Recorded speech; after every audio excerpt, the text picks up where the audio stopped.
Lucas capítulo 7 y vamos a estar viendo desde el verso 11 en adelante. Ahí seguramente tengan título: Jesús resucita al hijo de la viuda de Naín.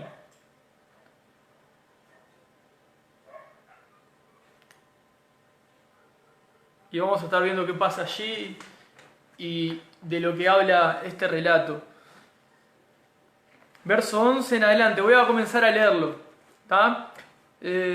Lucas 7:11 dice así: Aconteció después que él iba a la ciudad que se llama Naín, e iban con él muchos de sus discípulos y una gran multitud. Cuando llegó cerca de la puerta de la ciudad, y aquí que llevaban a enterrar a un difunto, hijo único de su madre, la cual era viuda, y había con ella mucha gente de la ciudad. Y ahí tenemos el comienzo de este relato, que Lucas lo deja registrado. Este relato solo aparece acá en este evangelio, no lo van a encontrar en los otros evangelios. Y comienza relatando que aconteció después, o sea, luego de que, de lo anterior que viene hablando el capítulo 7, que es Jesús sanó al siervo de un centurión. Venían de haber visto a Dios, al Señor Jesús sanando al siervo del centurión, y luego de eso, desde Capernaum, se dirigen a Naín, que era un pueblo muy chiquito, muy apartado de Capernaum.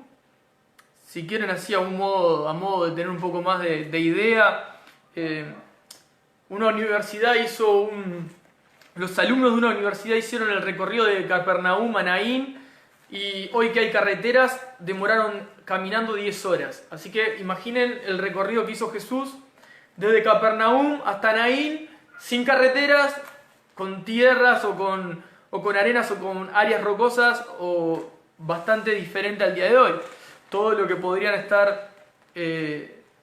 haber demorado en llegar hasta ahí. Después de Capernaum fueron hasta acá, hasta Naín. Dice que él iba a la ciudad que se llama Naín, e iba con él muchos de sus discípulos y una gran multitud. Cuando llegó cerca de la puerta de la ciudad, o sea, adentrándose, ni siquiera había entrado a la puerta de la ciudad, estaban llegando a la puerta de la ciudad, ahí en ese mismo momento ven que llevaban a enterrar a un difunto.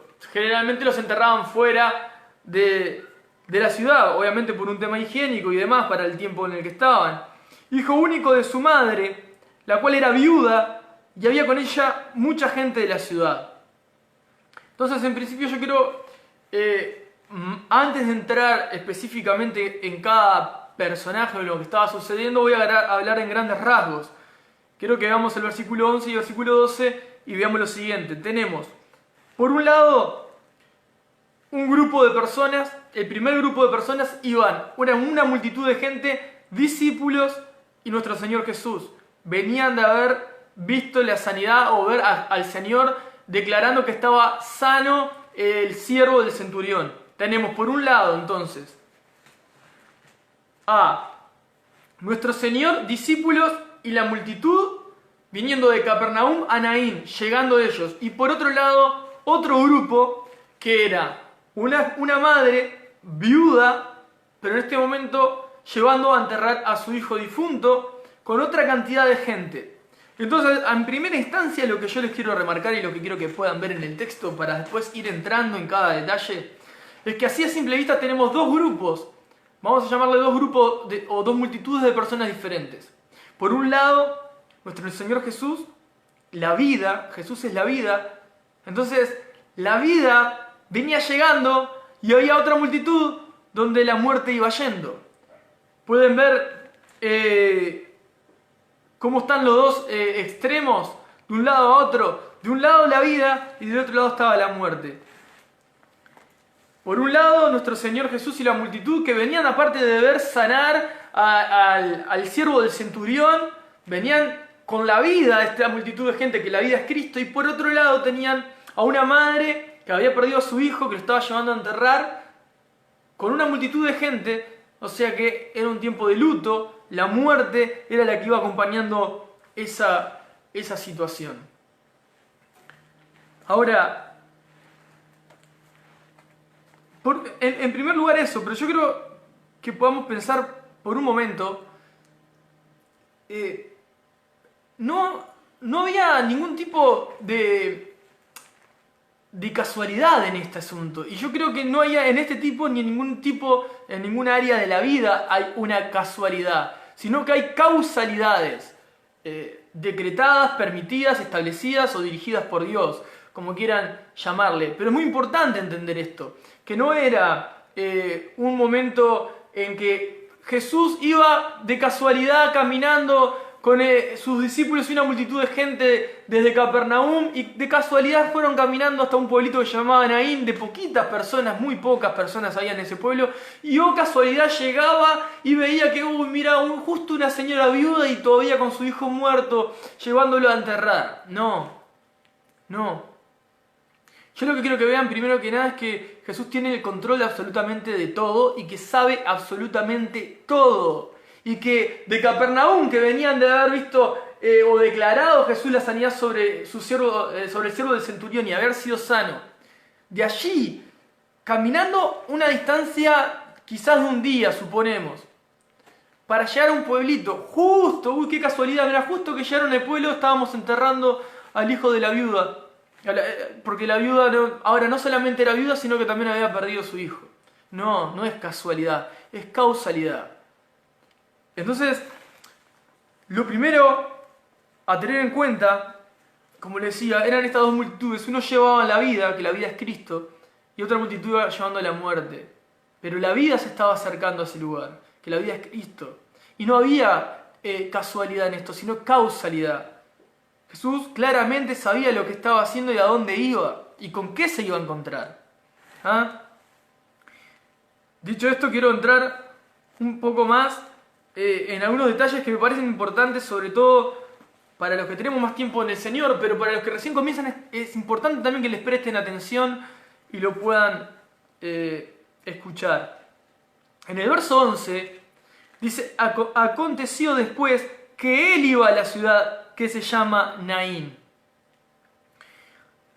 Y lo que quiero que podamos entender y que se nos pueda grabar en el corazón primeramente, es que es Jesús quien te encuentra. Esto muchos de ustedes ya lo saben. Nuestra iglesia, nuestra congregación lo tiene claro, pero yo sé que hay personas que recién están escuchando, algunos están recién comenzando y es importante que lo entiendan. Vos no te despertaste un día y dijiste, hoy quiero buscar a Dios, o hoy voy a creer en el Dios del cristianismo. No. Jesús es el que nos encontró. Él no estaba perdido, nosotros estábamos perdidos. Y Él fue quien nos encontró. En este caso, ellos iban llevando a una persona muerta en medio de un luto, y Cristo, que es la vida, se iba acercando a ellos. Así pasa con nosotros. Nosotros estábamos perdidos y Él nos encontró. Entonces quiero que esto obviamente tiene un respaldo bíblico. Lo van a poder, creo que también encontrar en el Evangelio de Mateo, pero un poco más adelante, en Lucas en el capítulo 19, en la historia de Jesús con Zaqueo, también aparece lo que les estoy diciendo. Para que vean que es un patrón que se repite siempre. Es Dios quien actúa primero, es Jesús quien llega primero, es Dios que hace las cosas y nosotros respondemos frente a lo que Él es, a lo que Él hace.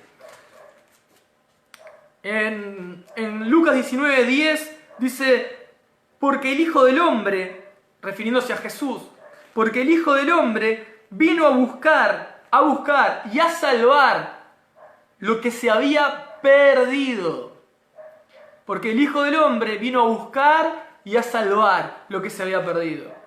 Entonces, si hoy, en este mismo momento que podemos escuchar su palabra, Él te está buscando y Él viene a buscar y a salvar lo perdido. Una vez más, me vas a decir, pero particularmente Él me ha encontrado, Él me salvó, perfecto. Pero es importante que lo tengamos claro en toda área de nuestra vida, que Él es el que hace, Él es el que establece, Él es el que dice, y no nosotros. Nosotros estábamos perdidos. Nosotros, pero no solamente nosotros estábamos perdidos, quiero ir agregando alguna cosa más, porque me parece sumamente importante colocar a Dios en el lugar que corresponde, en su trono, y colocarnos a nosotros como simples siervos de Dios. No solamente Él nos encontró y estábamos perdidos, Él nos amó primero. No es, yo lo amé y hoy lo amo, por eso... No. Hoy tenés la posibilidad de entender a aquellos que somos hijos de Dios, que amamos a Dios porque Él nos amó primero también. ¿Entienden? Entonces, Él nos encontró porque nosotros estábamos perdidos, y no Él estaba perdido, sino que nosotros estábamos perdidos y Él nos encontró a nosotros. Él vino a buscarnos y a salvarnos. Y lo hizo porque Él nos amó primero, antes de que nosotros le amemos. Fíjate que eso lo vas a poder encontrar. Si quieren lo leo, lo busco, no tengo problema. Está en Primera de Juan, en las cartas doctrinales de Juan a la iglesia, no en el Evangelio de San Juan, por las dudas, para los que recién arrancan, sino en las cartas doctrinales, en Primera de Juan. Se los voy a leer, si me dan un segundo se los leo.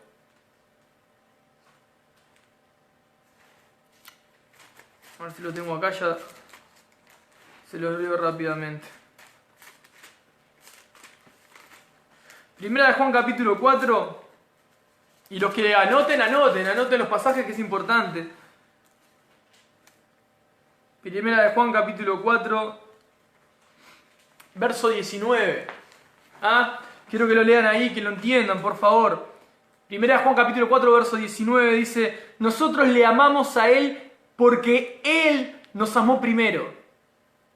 Nosotros le amamos a Él porque Él nos amó primero. Para los que se están conectando y los que están viendo ahora, estoy compartiéndoles de Lucas, el capítulo 7, del verso 11 en adelante, y ya leímos el verso 11 y el 12. Igual lo pueden volver a ver cuando quede grabado, así que es importante que lo puedan ver de nuevo, o ver la parte que les falta, que recién comenzamos. Y lo que estamos hablando es que es Jesús el que iba a Naín, y empezamos a entender que es Él el que hace siempre las cosas. Es Él el que se acerca. Es Él el que establece. Es Él el que dice, y que nosotros respondemos a ello. O respondemos o no. Entonces dijimos que Él nos encontró porque nosotros estábamos perdidos. Y Él no es el que estaba perdido. Nosotros no fuimos a encontrar a Dios porque estaba perdido. Nosotros estábamos perdidos y Él nos encontró. Y también dijimos que Él nos amó primero y no nosotros lo amamos primero a Él. De hecho, nosotros lo amamos porque Él nos amó primero. Y quiero compartirles algo más. Ya que leí Primera de Juan y lo busqué, también voy a buscar Efesios. Y quiero leerles en Efesios el capítulo 2, porque me parece sumamente importante, para que vean. También se puede incrustar como muy perfectamente en lo que estamos compartiendo. El capítulo 2 de Efesios, en el verso 1 dice: y Él les dio vida a ustedes, y Él les dio vida espiritual a ustedes, cuando estaban muertos en sus delitos y pecados. Y Él les dio vida a ustedes cuando estaban muertos en sus delitos y pecados. Piensen de esta forma: si yo estaba perdido, o sea, sin dirección, sin saber cuál era el camino, si yo estaba perdido y si yo estaba muerto sin tener la vida, es imposible que por mi propia voluntad diga: hoy quiero creer, hoy decido seguir. Si no tuve antes la oportunidad de haber leído, oído la palabra de Dios. Si yo no leí, si yo no escuché la palabra de Dios, es imposible que yo diga: quiero creer en el Dios que nunca escuché ni del que nunca leí. Si yo genero el deseo, se genera en mí la decisión y genera el arrepentimiento en mi vida por saber que soy un pecador y necesito salvación, es porque Él vino a mí primero, no porque yo salí a buscarlo sin saber quién era. Él es el que nos está buscando. Él viene a buscar al perdido para salvarlo, como decía Lucas 19:10. No fuiste vos que decidiste un día voy a seguir a Cristo porque tengo ganas de probar con esto, a ver qué pasa. De hecho, si tuviste ganas de probar con esto, fue porque Él vino a buscarte y Él vino a anunciarse a tu vida. Como hoy está pasando una vez más con todos los que estamos viendo y escuchando esta palabra. Ahora, me parece sumamente importante porque va a reflejar claramente la obra que Dios va a hacer en los siguientes versos. Dice, voy a leerlo porque es breve, lo leo una vez más para los que recién se están conectando. Aconteció después que él iba a la ciudad que se llama Naín, e iban con él muchos de sus discípulos y una gran multitud. Y dijimos, de luego en el 12, cuando llegó cerca de la puerta de la ciudad, he aquí que llevaban a enterrar a un difunto, hijo único de su madre, la cual era viuda, y había con ella mucha gente de la ciudad. Ahora, dijimos que no hay casualidades, que es Él el que siempre es el que avanza, el que habla, el que decreta, el que establece. No somos nosotros. Nosotros respondemos a Él. Les pude demostrar claramente que nosotros éramos los que estábamos perdidos, nosotros éramos los que estábamos muertos. Así como en ese momento estaba pasando, pero yo quiero empezar a entrar un poco ahora en la historia. Dice que llegó y estaba una viuda con un hijo único que estaba muerto y lo estaban llevando a enterrar. Y había con ellos mucha gente de la ciudad. Yo creo que ahora sí empezamos a entrar un poco en la historia. Les estuve hablando bastante, o lo que estuve tocando para establecernos un poco más ordenadamente, más desde el perfil teológico, pero quiero que entremos más al corazón de esta historia. Yo creo que piensen por un momento en la viuda. De hecho, si ustedes ven el registro, ni siquiera sabemos el nombre. Se la recuerda como la viuda de Naín. Y ahora no solamente era viuda, sino que había perdido a su hijo. Y fíjense algo interesante. Los que han perdido a sus padres, o los que no tuvieron la oportunidad de tener padres, se les llaman huérfanos. A los que han tenido la desgracia de perder a sus esposos o esposas, se les llaman viudas o viudos. Pero para los que pierden hijos, no hay un término que exista. No existe una palabra que defina cómo se llaman los padres o madres que pierden a sus hijos. No existe un término que defina al padre que pierde un hijo. Fíjense la carga emocional quizá en nuestra cultura y de hecho establecida, que no existe una palabra para definirlo. Obviamente yo no voy a poder hacer que vos sientas el dolor de esta madre que está hablando acá, porque no solamente es una madre que ha perdido un hijo, sino también que era una persona viuda, o sea, había quedado totalmente sola. No era una madre que tenía hijos y esposo, donde podría de repente encontrar consolación y consuelo, sino era una mujer viuda que tenía un único hijo y que su hijo muere. Totalmente devastada, totalmente angustiada, sin esperanza, desesperanzada, totalmente vacía. Quizá había perdido totalmente el sentido de su vida, porque vamos a suponer que esa persona no fuera creyente y el protocolo o lo que comúnmente todos buscan es establecer su vida, sentarse, formar una familia y terminar la carrera de la vida así. Bueno, esta señora tenía su esposo y tenía su hijo, pero enviudó y después muere su hijo. Queda totalmente sola. Yo no sé si vos habrás experimentado en tu vida sentimientos de soledad. Supongo que todos los que estamos en Cristo hemos buscado del Señor, el Señor nos ha llamado, hemos experimentado realmente el sentirnos solos, abandonados, incomprendidos, vacíos, confundidos, sin dirección. Bueno, esta madre podría estar sintiendo todo eso y aún más. Obviamente que no lo expresa acá, pero yo no quiero que ustedes pierdan el corazón de este asunto.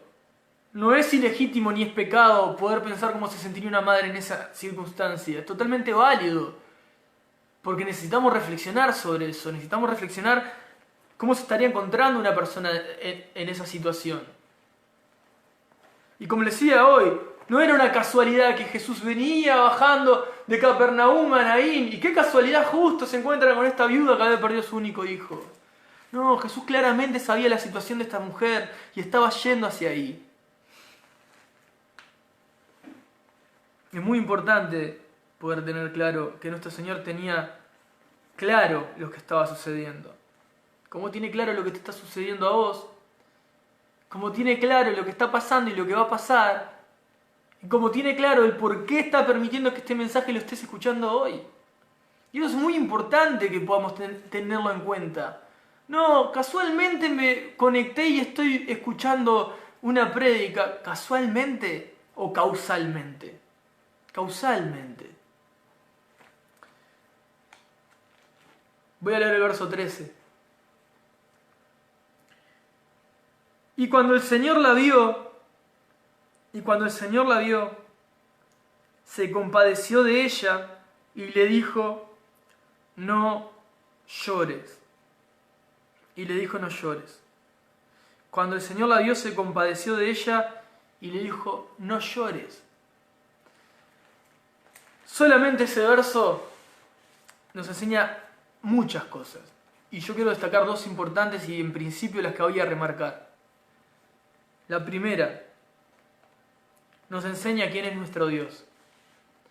Él no está ajeno a las situaciones, Él no está insensible a las situaciones, Él no está de espaldas a las situaciones, Él las tiene muy claras las situaciones. Y Él se compadece. Uno de sus atributos es que es un Dios compasivo. Él es un Dios compasivo. Y yo no sé si vos tenés claro lo que es la compasión. La compasión puede llegar a ser en algún gran aspecto un sinónimo de misericordia. En alguna oportunidad yo creo que les expliqué que misericordia viene del latín en dos palabras compuestas, miser, miserias, y cordis del corazón, el que siente en su corazón las miserias ajenas. Compasión es muy similar y es acompañar el sentimiento de tristeza de la otra persona. Jesús sintió compasión de esta mujer que lloraba. No fue insensible a la necesidad de esta mujer. Vio la situación y no fue insensible. Me parece muy importante para nosotros como hijos de Dios que nosotros podamos comprender las situaciones que se pueden estar dando alrededor nuestro y ser movidos a compasión, acompañar los sentimientos ajenos que me rodean y no ser indiferente al sentimiento ajeno que me está rodeando. Dios quiera y Dios permita que pueda ser en todo tiempo una persona compasiva. Pero es un atributo de Dios que tiene que ser una característica impregnada en la vida del cristiano, en tu vida y en la mía. La compasión tiene que desarrollarse en nuestra vida. No podés ser un corazón insensible frente a las necesidades de los que te rodean en principio. De hecho, el primer lugar y el más importante en el cual vos debés desarrollar y mostrar la compasión es en tu núcleo familiar. Primeramente y empezando debajo de tu techo. Y después para con todo lo demás que puedas estar. Es fundamental como hijos de Dios desarrollar la compasión. Demostrar la compasión. Ejercitar la compasión. Porque no estás haciendo más que nada que mostrar a Cristo. No es un atributo humano que te van a hacer porque te van a hacer. Es un atributo de Dios. Un atributo de Dios. Es más, tomada un poco de conciencia de lo que digo, y si yo tuviese el privilegio de estar en tu casa en este momento, o de poder visitar a tu familia y separarte de ellos y preguntarles si realmente ellos están viendo este atributo de Dios en tu vida, para con el trato, para con ellos, si ellos podrían responder positivamente o negativamente, empezando por tu hogar.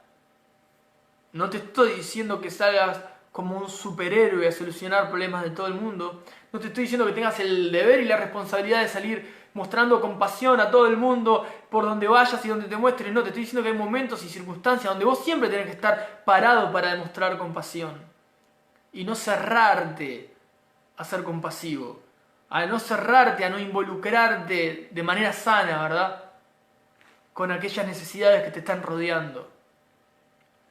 Uno tiene que desarrollar la compasión, ser compasivos.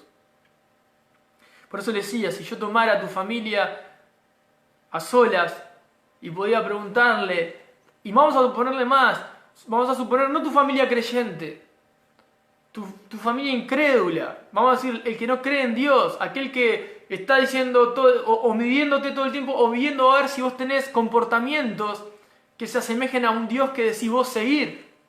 Si yo tuviese la oportunidad de estar con esas personas que no son creyentes de tu familia y los sentara al lado y les diría a solas, mirá, vos ves estos atributos que te voy a leer de Dios en la vida de esa persona que vive en tu casa que es creyente.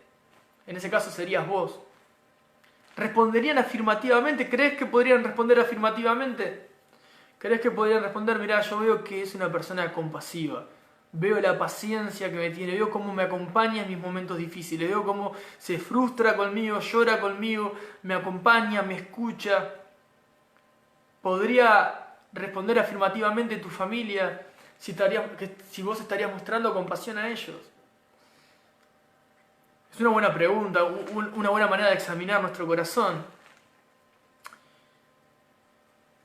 Ahora, como les dije, primer punto, Jesús nos enseña cómo es, un atributo de Él, compasivo. Y el segundo punto que les vengo hablando es que nosotros tenemos un claro ejemplo de cómo debemos de ser.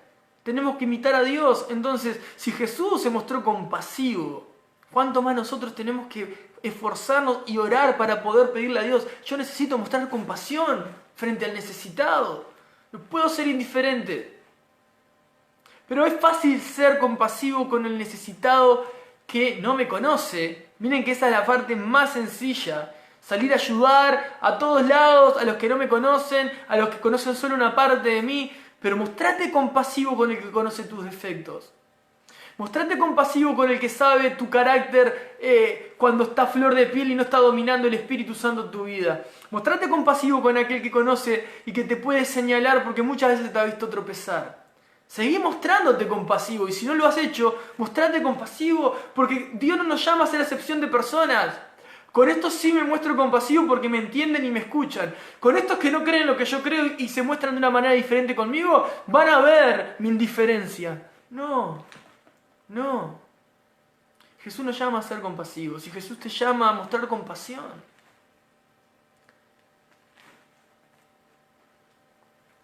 Entonces, el segundo punto del verso 13 es que tenemos un claro ejemplo para poder imitar, la compasión. Ahora, otra de las cosas que quiero decirles como hijos de Dios, como cristianos, nosotros tenemos que hablar de Jesús, compartir de Jesús. No solamente compasión. Es ideal y es necesaria la pasión por el Evangelio. Es necesario predicar con pasión el Evangelio. Pero la pasión por el Evangelio tiene que ir de la mano con la compasión. Porque los fariseos tenían también pasión por las Escrituras. Los escribas, los legalistas, demuestran pasión por las Escrituras, pero sin compasión. Y esto es como una cadena, tiene que ir unido. Tiene que ir unida la pasión por el Evangelio con la compasión. Vos tenés que predicar con compasión y tenés que ver al otro con compasión. Tenés que dolerte cuando ves al otro sufrir, cuando al otro lo ves estar mal, padecer, preocuparse, sea o no sea creyente, aún con más urgencia cuando el que estás viendo no es creyente. Hay un peso, vamos a llamarlo una demanda, como hijos de Dios, de mostrar el carácter de Cristo en aquellos que necesitan, porque están desesperanzados, como esa madre que tenía a su hijo muerto, sin esperanza ninguna. Sin esperanza ninguna. Y así está la persona sin Cristo, sin esperanza.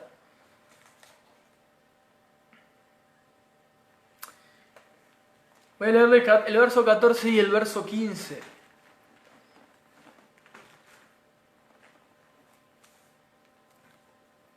Dice, y acercándose, tocó el féretro, y los que lo llevaban se detuvieron, y dijo Jesús, joven, a ti te digo, levántate.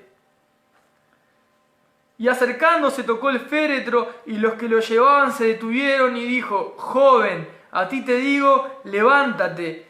Entonces se incorporó el que había muerto, y comenzó a hablar, y lo dio a su madre. Y acercándose tocó el féretro, y los que lo llevaban se detuvieron, y dijo, joven, a ti te digo, levántate. Entonces se incorporó el que había muerto y comenzó a hablar, y lo dio a su madre. Y Dios, ahí en ese momento, nuestro Señor Jesús hizo un milagro para todo ese pueblo que estaba allí, a la vista del pueblo que estaba allí, a la vista de las multitudes que venían con Él, a la vista de los discípulos que estaban con Él, a los propios ojos y a la vista de esa madre que estaba llevando a enterrar a su hijo. Él había hecho el milagro. Ahora, ¿cómo hizo el milagro? Yo creo que presten atención a dos cosas. En el verso 14, dice que Jesús dijo, joven, a ti te digo, levántate. Y si ustedes escucharon, como hoy decía en el principio, que Dios nos amó a nosotros primero y que Dios nos dio vida, aun cuando estábamos muertos en nuestros delitos y pecados, ¿cómo va a poder responder un muerto que no oye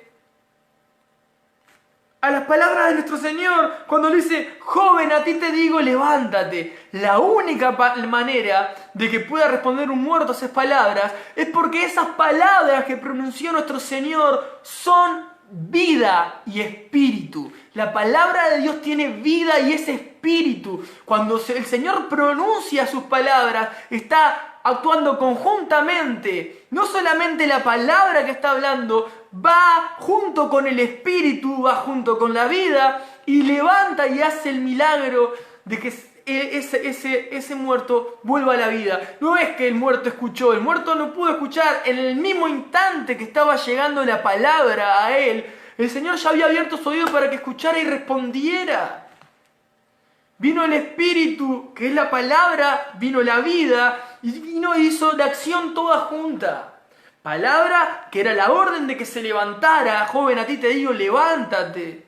La palabra dio vida, la palabra hizo que el joven respondiera, dio vida a la palabra de Dios. Y lo mismo pasa hoy. Lo mismo pasa hoy. Dios, a través de Jesucristo, a través de la palabra de Dios, sigue trayendo esperanza y sigue dando vida espiritual. No son mis palabras, no son la buena forma en la que puedas expresarte al hablar. Es la misma palabra de Dios que a través del Espíritu Santo puede dar vida al que está sin esperanza, al que está muerto espiritualmente, al que está perdido sin dirección. Puede volver a encasillarlo, a encarrilarlo, mejor dicho, dentro del camino angosto, el que estaba sacando el pie del camino angosto. El que se había quedado vuelve a ser impulsado por el Espíritu Santo. El que estaba desanimado vuelve a ser animado por la palabra. Es la palabra de Dios la que te vuelve a llamar a la senda de Él. Miren, dice que tocó el féretro y los que lo llevaban se detuvieron y dijo, joven, a ti te digo, levántate. La palabra es la que le dio vida. Entonces se incorporó el que había muerto y comenzó a hablar y lo dio a su madre. Y comenzó a hablar. Y si vos sos cristiano de años o de poco tiempo, te habrás dado cuenta que cuando Jesús vino a tu vida y te buscó porque estabas perdido y te dio vida porque estabas muerto y porque te amó primero, cuando recibiste de Él todo esto, porque te arrepentiste de tus pecados y confiaste en Cristo, lo primero que empezás a hacer es a dar testimonio de quien te salvó. Y este muerto no dice que empezó a hablar, pero está dando testimonio de que estaba vivo. Y nosotros como hijos de Dios tenemos que hablar de aquel que nos salvó y demostrar a los demás, hablar. ¿Por qué? Estamos demostrando que tenemos una vida nueva, tenemos una vida espiritual. Dios nos llama a hablar su palabra, que es la que da esperanza, la que da vida, la que transforma los corazones. Y cuando uno tiene vida espiritual, habla. Entonces no te quedes callado. No te quedes callado, habla de Jesús. Habla de Jesús. Porque es su palabra a través del Espíritu que da vida, transforma el corazón, reconforta los corazones, sana a los heridos. Y vos me podrás decir, pero Rafa, ahí no solamente sanó el corazón de esa mujer desesperada y sin esperanza, dio vida a un muerto. Y claramente Dios estaba ahí establecido, parado, el mismo Dios frente a ellos, el que tiene la autoridad total, demostrando que Él verdaderamente era Dios caminando en la tierra. Y hoy ha dejado a su iglesia para que siga proclamando el evangelio de salvación a todo el mundo. Imagínate lo que tenés en tus manos, aquellos que puedan tener la Biblia en este momento. Dios nos dio su palabra que tiene el poder de dar vida. Y aún si Él quisiera resucitar a alguien, lo puede hacer porque Él es Dios. Pero cuán importante es saber que Dios nos llama a ser como Él. Fíjate que si vos tenés necesidades en tu casa, tenés necesidades en tu familia, como les decía hoy, si yo te sacara de tu núcleo familiar y fuera a tu casa y les preguntara,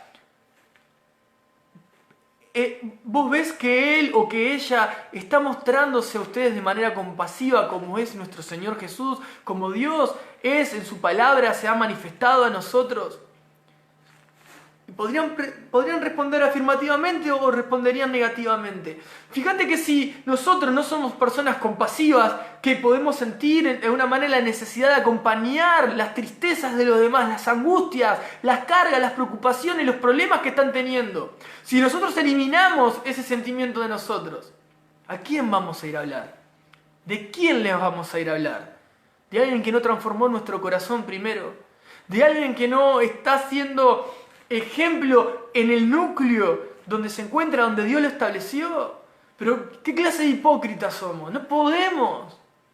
Tenemos que procurar, aún si mi familia es incrédula y aún si se burlaran, si fueran personas que están buscando lo mínimo para señalarnos, yo tengo que mostrar un corazón compasivo cuando esas personas estén mostrando necesidad, cuando esas personas estén manifestando dolor, tristeza, angustia. No puedo ser indiferente a las necesidades, a las tristezas, a los dolores de los demás. Y pongo un ejemplo, desde el núcleo del hogar, porque es el que más pega y el que más duele de cada uno de nosotros, porque es donde estamos todo el tiempo siendo medidos milimétricamente en nuestra vida y nuestro andar espiritual. Es donde más Dios tiene que golpear y trabajar en nuestro corazón para santificarnos. Porque como les decía, es muy fácil salir afuera y mostrarnos compasivos con las necesidades ajenas de la mayoría que ni conocemos ni sabemos cómo se llaman, o podemos conocerlos de nuestro ambiente laboral, o en la iglesia cuando van una vez cada tanto, o por medio de otro que conocí por medio de otro lugar, en un club, en una salida. Pero mostrar compasión con aquel que te conoce, con aquel que te conoce en tus buenas y aún en tus malas, que sabe tus defectos, que sabe tus carencias. Y cuando vos lo veas mal, vos cerrar tu corazón y volverte indiferente a sus necesidades. Cristo está transformando tu corazón. No, pero fíjate que me traicionaron, fíjate que me señalaron, fíjate que me hizo esto, fíjate que me dijo lo otro, fíjate que no entienden, fíjate todo lo que vos quieres, el argumento que vos busques. Está bien, pero no es válido, porque Cristo nos llama a mostrar compasión. Y fíjense que dice que se incorporó el muerto y comenzó a hablar y lo dio a su madre. La madre no tenía esperanza y ahora colocó su esperanza, volvió, o vamos a decirlo, nació en su corazón esperanza. Y esa esperanza ahora está ubicada en la persona de Jesucristo. Esa fe estaba ubicada en la persona de Jesucristo. Su mirada iba a estar puesta en la persona de Jesucristo porque había visto la condición de su corazón. Se compadeció de esta mujer que lloraba la muerte de su hijo, que ya era viuda y estaba totalmente sola. Y yo no sé si vos te sentís una persona totalmente sola, porque aún siendo cristianos, lamentablemente, muchas veces podemos pasar momentos de soledad. Y no te creas que sos menos maduro o menos espiritual por a veces sentirte solo. Podés estar pasando momentos de soledad. Podés estar rodeado de gente y no ser como la viuda de Naín que perdió a su hijo y aún no estar sintiéndote solo. Pero Cristo nos llama. Cristo nos llama. Cristo nos amó. Cristo es el que nos sacó. Estábamos perdidos sin dirección. Él nos volvió a dar dirección. Y es a Él a donde tenemos que ir. Una, otra y otra vez. Si vos ves que está todo hecho un caos, si vos ves que todo parece que sale al revés, ¿dónde vas a encontrar consuelo? ¿Dónde vas a encontrar dirección? ¿Dónde vas a sentirte amado? En la persona de Jesucristo, en su presencia, en su palabra. No hay otro, no hay otro. Es allí, en Él, no hay otro. Miren cómo sigue, después dice el 16, y todos tuvieron miedo y glorificaban a Dios, daban el reconocimiento a Dios, diciendo, un gran profeta se ha levantado entre nosotros y Dios ha visitado a su pueblo. Y se extendió la fama de él por toda Judea y por toda la región de alrededor. Hay algo clarísimo acá. Si vos estás siendo movido a compasión por las necesidades que te rodean y por los que puedan estar afuera pasando necesidad, cuando vos hablás la palabra de Dios, cuando vos salgas a predicar el Evangelio de Jesucristo, cuando vayas a representar a Cristo, porque tu corazón fue movido a eso, porque tu corazón no predica solamente con pasión, desesperado por hablar como un fariseo o un escriba o un legalista, sino que va enganchado con la compasión por las necesidades que puedan estar afuera. Cuando pase eso y haya una respuesta, acá pasa que se extendió la fama de Él. ¿De quién? De Jesús. Bueno, la fama es la fama de nuestro Señor Jesús la que se tiene que seguir extendiendo. No es tu fama, no es tu nombre, no es tu llamado, no es tu congregación, no es tu ministerio. Todo eso sería secundario si sucediese así, porque tampoco sería pecado si es sano. Pero el que se tiene que llevar la gloria, el que tiene que ser reconocido, el que tiene que ser visto y el que tiene que ser recordado, ni siquiera sería tu nombre. Tiene que ser nuestro Señor Jesús. Nuestro Señor Jesús. A Él sea toda la gloria por los siglos de los siglos. Es a Él. Él es el que se lleva el reconocimiento. No sos vos. Eso tiene que quedar bien claro. Pero yo no quiero que, como le decía hoy, no quiero que perdamos el corazón. Podemos predicar con autoridad, podemos predicar con urgencia, podemos predicar con pasión, podemos predicar con unción.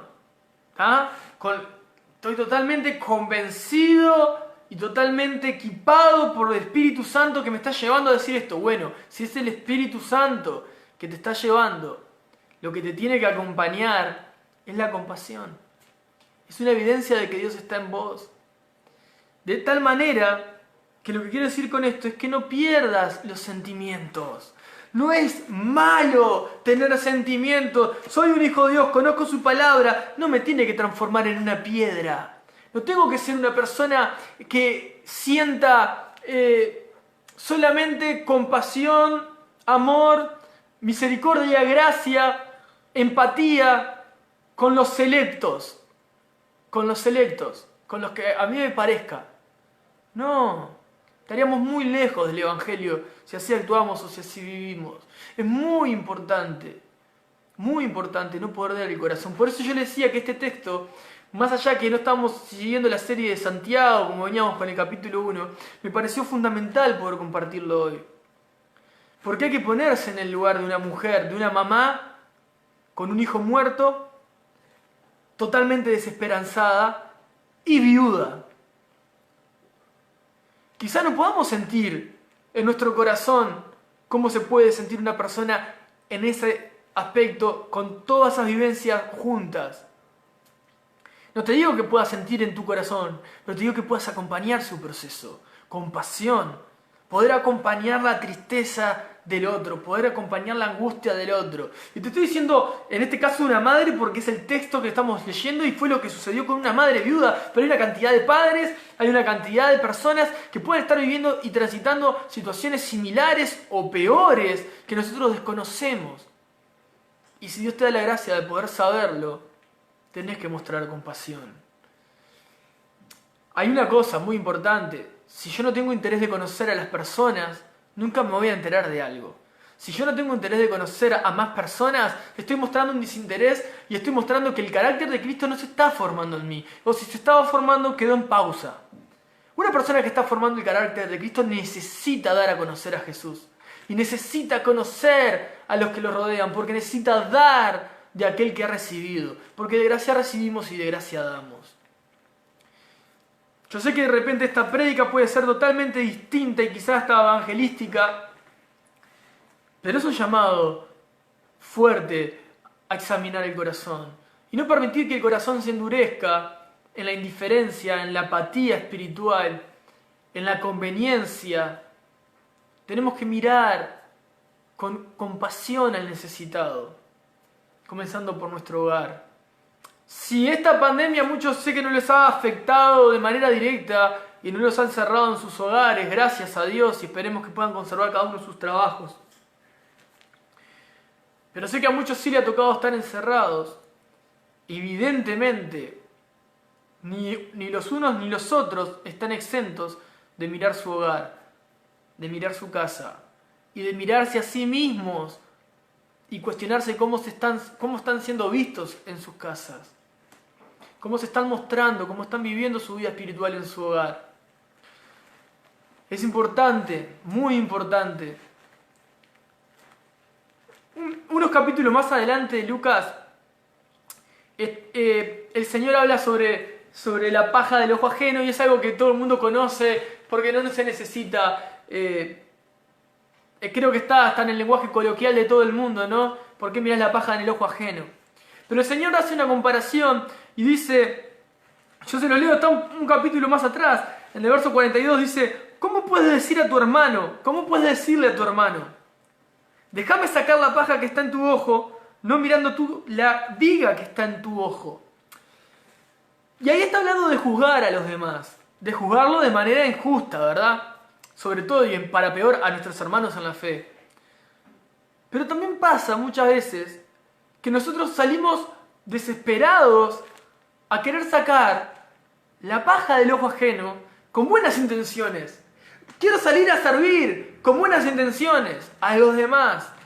Pero me olvidé que tengo una viga enorme a la que tengo que sacar de mi ojo. ¿Qué quiero decir con esto? Que me olvidé que antes de salir a sacar la paja del ojo ajeno, tengo que procurar que donde yo estoy, donde a mí se me demanda, donde a mí se me está midiendo, donde a mí se me está mirando, yo pueda estar totalmente libre, con mi mirada totalmente limpia, que los demás puedan estar con la mirada totalmente clara, viéndome a mí, sin tener la viga en mi ojo. Me preocupé de quitar la viga en mi ojo, ¿qué quiero decir? Me preocupé por dejar el testimonio de Cristo en alto, donde pertenezco, para poder, sí, después decirle a mi hermano, con buenas intenciones, no estoy hablando de juzgar a los demás de manera injusta, sino que hice un parafraseo para poder entender, poder salir afuera con autoridad, sin ser señalado, sin caer en descrédito con los que no creen, con los que me puedan estar rodeando. Quizás sea repetitivo, pero yo me maravillo y realmente me conmovió esta historia y me llamó mucho la atención. Me hizo recordar que es Jesús el que llega a nuestra vida y Él llega siempre. Él es el que establece, Él es el que habla, Él es el que da las órdenes, no nosotros. Y tenemos que entender que cada cosa de la que podamos estar pasando, viviendo, a Dios no se le está escapando. Y que si tuviéramos, o si tuviésemos, como quieras decirle, el corazón como esa viuda, con ese corazón humillado, triste, Dios tiene compasión de sus hijos. Dios no lo mira de lejos.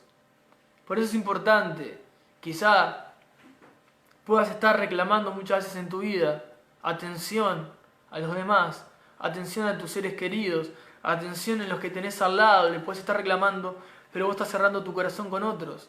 Puedes estar reclamando atención a un ser querido de tu lado derecho, pero estás cerrando el corazón al que te está pidiendo atención de tu lado izquierdo. ¿Me explico? Es muy importante poder entender que Jesús va a venir a tu encuentro, va a llegar a vos a través del Espíritu Santo a ministrar tu vida, a sanar tus heridas, a levantarte, a decirte, hey, ánimo, seguí adelante, no bajes los brazos. Pero si tu actitud es como la de esta viuda y no como una persona indiferente frente a los demás, es muy importante. Cuando nosotros podemos empezar a cuestionarnos por qué pasa esto, qué sucede con esto, qué sucede con lo otro, es muy importante cuestionarnos si Dios no previamente habló conmigo, no previamente Dios me dijo lo que yo tenía que ser o debía hacer en mi vida. ¿Respondí fielmente o fue con interés, fue con dobleces o hice oídos sordos? En cambio puedo ver que aquel que tiene el corazón quebrantado, aquel que tiene el corazón compasivo, aquel que tiene un deseo por poder ser como Jesús, aunque falle constantemente, puedo ver que tiene el favor de Dios en su vida constantemente. ¿Pero por qué? Porque el corazón de esa persona ha sido transformado en busca de Jesús. Desea ser como Cristo. Hermanos, Dios nos ayude a ser compasivos. De hecho, sé que si este mensaje llegó hoy es porque muchos de ustedes pueden estar como la viuda. Muchos de ustedes también que están escuchando quizá puedan estar hasta aún en esa condición espiritualmente hablando, muertos. Muchos pueden estar sintiéndose morir por dentro, pero no estás solo. Jesús está en camino, siempre está en camino, siempre está allí. Si vos te acercás, Él se acerca a vos. Acérquense a Dios y Él se acercará a ustedes. Es una palabra, para mí, como cristiano, clave. Ya no te está diciendo, Dios va a venir a vos, porque si ya vino a vos, vos ya conocés el camino. Y Dios está a un clamor de distancia, a una oración de distancia. Acércate a Dios y Él se va a acercar a vos. A ver, si Jesús nos llamó, si Jesús nos encontró, Jesús nos amó, Jesús nos dio vida, no es para que la vivas. No quiero sonar tampoco como si fuese positivista, pero realmente no la llamó para que la vivas de derrota en derrota. Pero eso no quiere decir que en victoria signifique de victorias materiales en victorias materiales o de respaldos ministeriales en respaldos ministeriales. No, te está diciendo que vos vas a tener siempre como hijo de Dios la posibilidad de entrar al lugar santísimo, de encontrarte con Jesús en su intimidad, contigo a solas, y Él poder levantarte y sacarte a flote, sea la situación que sea que puedas estar atravesando. No importa la depresión que te pueda estar tomando, no importa la soledad que puedas estar sintiendo, no importa las tentaciones fuertes que puedan estar viniendo a tu vida, si vos vas a la presencia de Dios, Dios va a restaurarte y levantarte, va a oír tu clamor, va a oír tu petición. Y aunque no sea instantáneo como muchos esperan, ansiosos, que en el momento que salí de la oración mi corazón tuvo que haber cambiado, mi vida tuvo que haber cambiado, el Espíritu Santo está en vos y está trabajando en tu corazón. Pero realmente tengo que ir confiado. Y esto es claro que se engancha perfectamente con la prédica anterior. Porque después también tengo la necesidad de salir de hablar, como les decía, hay que salir a hablar con pasión, pero con compasión. Pero para tener compasión, ¿saben que tenemos que tener? Un buen oído. Porque yo no puedo sentir compasión por alguien si no sé lo que le está pasando. Entonces tengo que aprender a ser un buen oidor. Dios nos ayuda a encontrarnos así, hermanos. Que Dios nos ayude. Y si no estás teniendo compasión o no sentís esto que estoy hablando, y vos estás escuchando esto y decís, yo soy totalmente ajeno a ese sentimiento. O realmente soy selectivo en las personas a las cuales se los entrego. Bueno, tenés que pedirle a Dios, clamá a Dios por favor de mantener ese sentimiento de compasión para con todos, sin acepción de personas. Si realmente no te conmueven las necesidades de los demás, yo te diría que estás en grave peligro. Y tenés que examinar tu corazón e ir a la cruz. Pero no salgas a ganarte el mundo sin antes haber escuchado a los que te están rodeando. Algunos están muertos como ese joven y otros están desesperanzados como esa madre. Y Cristo venía en esa multitud. Esa multitud puede simbolizar hoy la iglesia, porque dentro de ella estaban los discípulos también. En esa multitud vas vos y voy yo. Que Jesús no se encuentra hablando sus palabras, que son las que dan vida, son las que dan paz, son las que dan consuelo, son las que dan dirección. Si estás pasando un momento difícil hoy, Jesús es el único que puede sacarte de esa situación. Y confía absolutamente en Él. Confía absolutamente en Él, que Él tiene lo mejor, lo perfecto y agradable. Esa es su voluntad. Aunque para vos no sea perfecto y agradable, yo te aseguro que Jesús en la cruz no estaba disfrutando del dolor. Menos que menos del abandono del Padre. Y menos que menos recibiendo la ira santa de Dios sobre su vida, pagando tu pecado y el mío. Pero ¿sabes qué? Eso era agradable y perfecto para Dios, porque era la voluntad de Dios. Y a veces te va a tocar sufrir, y a veces te va a tocar padecer, pero eso va a ser agradable y perfecto, porque es lo que Dios permite para que vos sigas forjando la imagen de Cristo en tu vida. Que Dios te bendiga. Deseo con mi corazón que puedas desarrollar una profunda compasión por las personas, que podamos volver al texto y mirarnos una y otra vez cómo estamos siendo. No seas compasivo con los afuera y duro con los de tu hogar.